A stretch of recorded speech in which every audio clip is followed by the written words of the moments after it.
Caroline, what happened? Oh, here? Yeah. Your eye. What happened to it?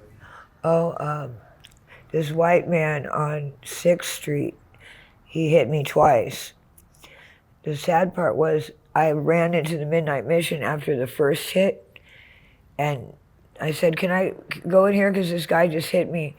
And the guy, instead of letting me in there and closing the door, he left me out there and locked the door. And the guy just came up and boom, so hard. He just, whoa. I'm like, all for calling you a nigger? You called him that? I called him a nigger a few times. Before I'll never stop calling him a nigger. Before he hit you? Before he hit me. But that was somebody from the other street that I was just spouting out about them tearing down my cardboard box with all my with the $17,000 worth of blender and some shirts and some silverware, a couple measuring spoons. They had charged me that. It was taken out of the dumpster. It was on the ground. I took it and I put it in my cardboard box with a refrigerator box, which would be big. I had it all tucked in there. But somebody wasn't being able to live in my life or act like they're Jesus Christ or something. So they tore it down. So when I came out, I saw that, and then there was an Impala right across the way, just like staked out, so I couldn't get a hold of anybody to tell. And I just lost it. I snapped because I was already having problems in that building, 518 San Julian Street. And then, so the guy over here must have called the white boy, because when he hit me, I know he's like fully stocked with strength. This guy is like, whoa, this guy hit me hard. He's like I've never had a hit like that. And I got killed from a hit before, but this guy's really strong. Don't think for a minute that was our... He's a white guy. Yeah, and don't think for a minute that was our last fight. It never stops now.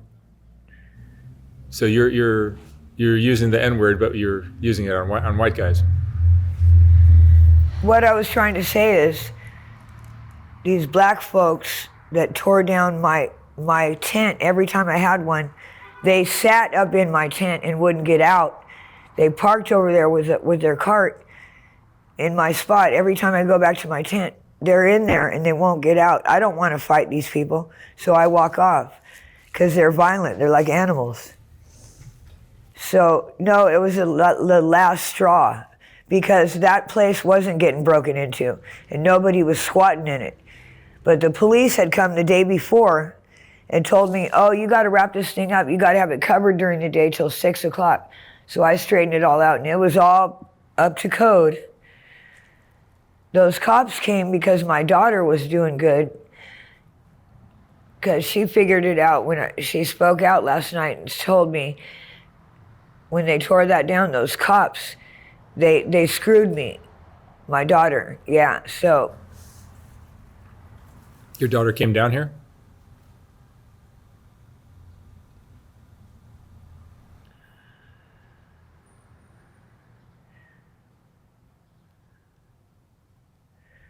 I was just thinking about these, we're right here, right? It seems like we're on 7th Street and Town and Stanford, right? We see, it looks just like it's always looked. But this is not the only 7th in town, between Town and Stanford, that there is. What's passion doing to my nose, man? And man, well. Anyways, yeah, so just. So this happened last night? This happened 2 days ago. 2 days ago. And then I thought it was very strange yesterday when I got over to 518 San Julian Street.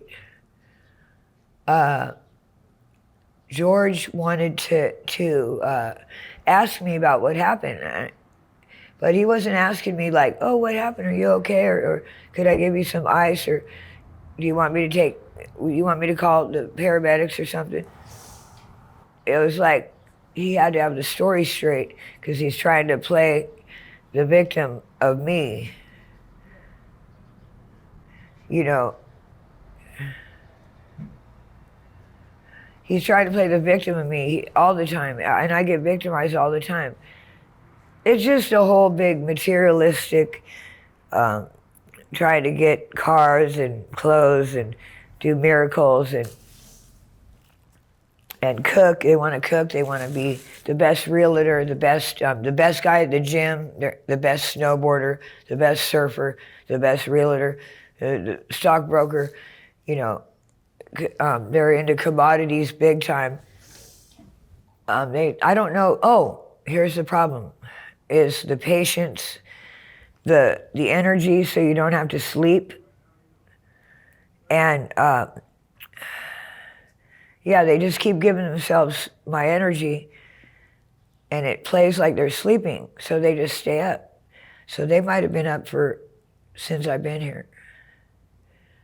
I don't know if they've ever laid down. You know what happened to you 2 days ago? This has happened before? Oh yeah, yes. I mean, this is a rough life you're living here on Skid Row.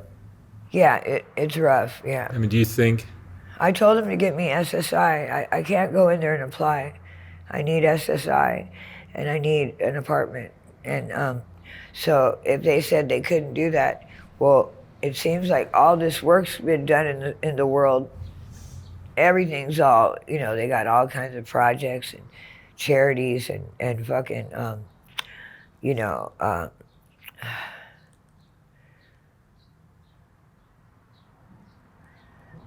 and these dog parks and, you know, it has to do with my cheekbones, my chin, and my speech, my communication, my vision. For you, I mean, in your case, I think it's just well-being and feeling good. But with all that came, oh, I have to go get this energy. To make you go and do something, from the first time I met you, you changed from the first, they took a hold of you when you came to see me. It's like a blessing. It's like a blessing and a curse, right? That was 2010 that you and I met. Yeah, because it changes when I saw you first. You knew you were guarded, but you had no clue about what this would cost you, right? Even though you're taken care of and you have the things in your life you need. It's like a whirlwind. It has been. If you could even understand or think about it. Do you think, Caroline, that the sexual abuse you went through as a young girl, remember we talked about that in the first talk? No, I think they were trying to show me that I had sex energy. I don't think it was a molestation now. I think that was the only way to tell me there was something coming, and somebody better, but nobody did. They kept doing the same thing, moving me around, and you know, and it probably could have been put on the news or whatever about this energy regime, and it's about sex energy, and it's about success and speed and power. And then, of course, heaven and the kingdom. Or is it the same thing, the kingdom and heaven, or are those two separate things? You tell me. You don't know? I don't know. But angels in my wings. Yesterday, I know I had a piece of my wings, but the people just come right up. It's like clockwork. Somebody should have an image of every time I had a important thing happen and piece together the images of the person that came up and screwed it all up, you know? They came over and they tapped into me and they grabbed something in the trash, or they put something in the trash and they imitated it was the wings or something, a part of it that holds it in the middle or something on the sides. And then there it went, like some guy that doesn't have any right to my wings. And then I noticed the guy in 111 on 518 San Julian Street, he might be the culprit of it through possession or could through a brain. He got hit by a Mack truck. This guy, he's still alive. And a couple years back, 10 years back, that's the kind of things that happen to people that are special, or that could tell on him, or we're starting to figure it out. They say he was the last one to find out this stuff. The last what? Mongolian black.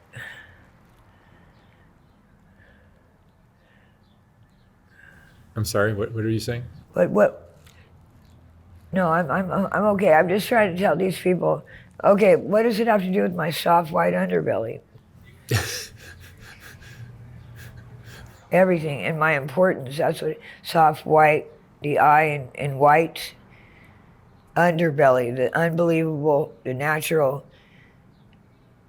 dominance, or my daughter underbelly, energy regime, benevolence, everlasting love and loot. Yes, that's probably what it is. You find meaning in things. Or lie. It seems defining stuff is not good, right? I think you find meaning in things that don't really have any meaning. Okay, they don't. I think your mind is very active.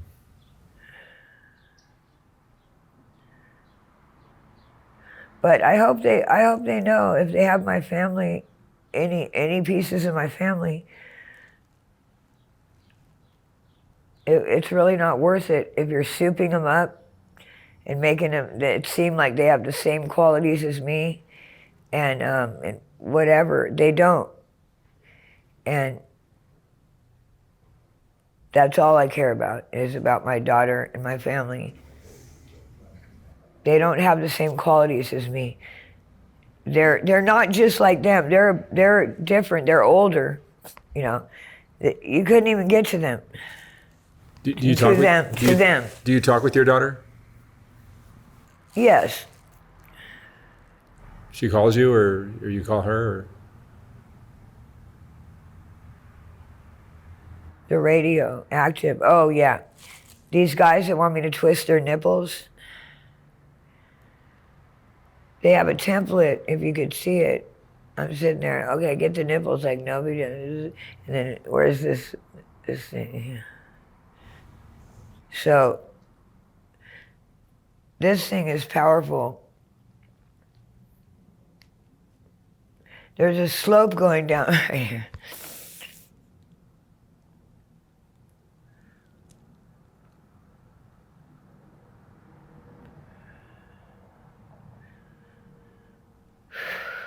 It's been a hard day.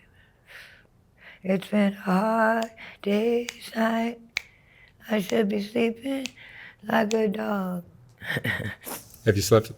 I was sleeping over there across from City Target, but I noticed I was on a slant, so everything might have been turned around and went. But when I walked, I should have focused on whatever they did and come around the corner and done something, but I'm just not that. I see it right now, though. This is very good right here.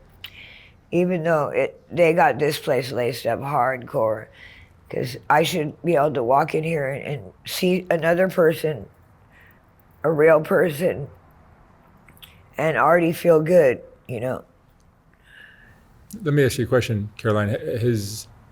How has Skid Row changed since you've been here? They're just more serious. There's only one or two people around me at all times. All the bodies are modified. They do terrible things about the universe.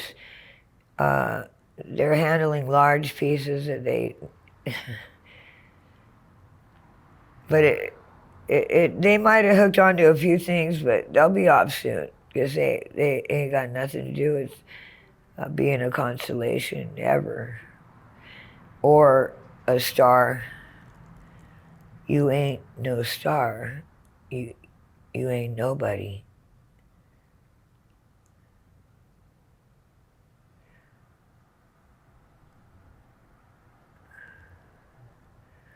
But yeah, so I'm just trying to say, even just seeing a person, you know, a real person or so, or a real flower, or a real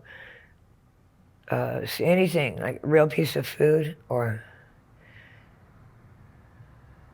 But does it feel good? No, right? Does it do any good? You see it and it looks nice. Okay, you know how to do that, right? You know how to make it feel good? But I got this soap, this sulfur. I'm going to go use this. This is really cool. What is this? It's sulfur soap. There's many brands, but I got it at the Burn and Swap Meet. They sell it healthy, those places with the voodoo stuff and that. But I used this last week, and I noticed the first pass when I first started, it was so cool. It was like, it was coming off like, it was really cool. I love this thing. How often do you shower? Well, I look like I haven't had a shower in a long time, but I shower as much as I can, like 2-3 times a week. Sometimes I'll get on a roll and go every day it just depends on the door being locked in my friend's apartment building and what I have with me.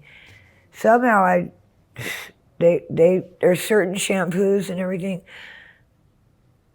It's not the brand really. Well, there might be a brand that is holding it better, but it's what do you call it? It's the ingredients. There's some ingredient, if it gets in me, like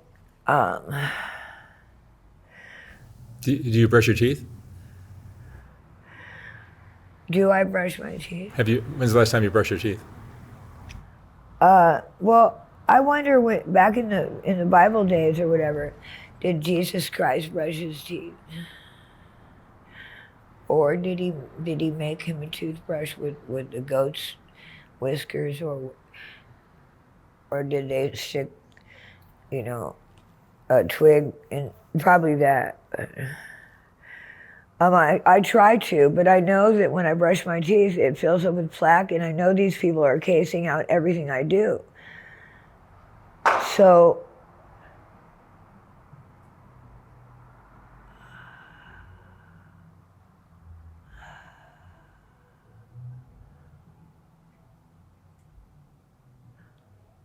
but I need help about this monster I have in me, because I'll get mad, and I flared the monster out the other day. These people keep leaving everything open in me, and they keep tapping into it.